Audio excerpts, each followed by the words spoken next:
Hello, welcome to day 14 devlog.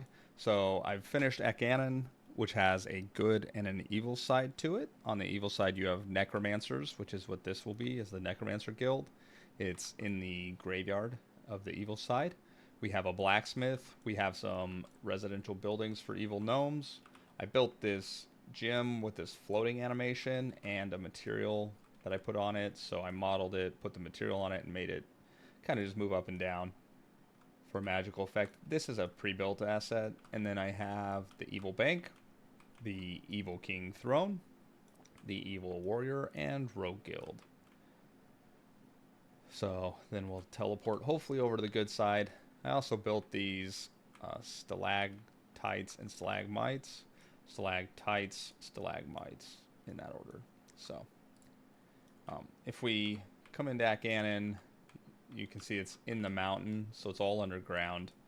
We have no sky dome here or any exterior lighting, so it's going to be a very dark zone. So we run across. This is the good side. They have some doors. They have a little ramp to get up on their walls. They have the good bank right inside the walls. Warrior guild, rogue guild above it. We have the mage, wizard, enchanter guild here. One teleport platform, so that art can kind of go crazy on that. And then in cleric and paladin area, good throne, good forge, and good gnomish residential buildings. One thing I've decided to add to every starter zone is some hidden stuff and kind of like a zone quest. So I'm not going to get into any of that because I don't want to spoil any fun for when people start playing. But yeah, so I did that, finished that zone, and then I started working on more AI logic. So I've added this patrol ability to this AI character, so I can draw a spleen in the level, and they will follow that spleen that's assigned to them. So we can see it somewhere in here. Might have been up there already. Anyway, you can assign it over here dynamically. It's really easy. And they'll start following it based on this move along path logic, and then there's an abort logic to make them stop so that they don't finish traveling to a node before attacking a player. So I'll show you how that's working, which is pretty good.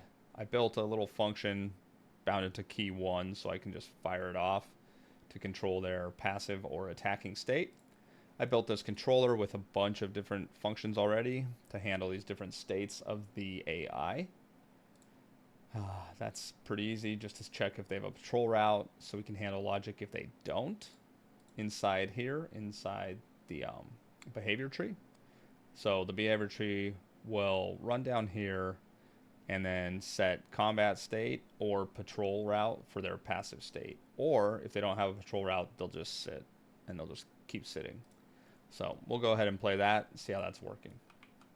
So they run to the first node of the patrol state, and currently I have the other AI just waiting. They're on that right branch of the behavior tree right now. And that's because we're going to build in that aggro capability. So if I hit 1, you see they'll attack me.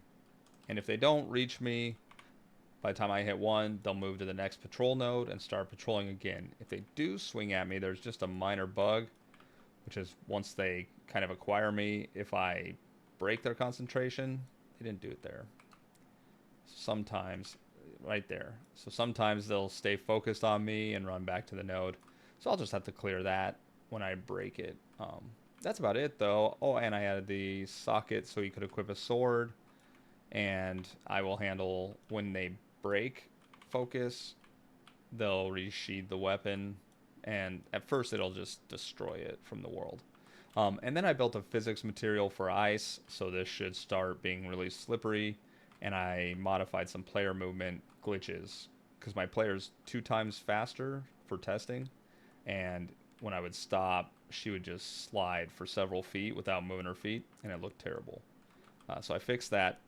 But yeah, that's where we're at.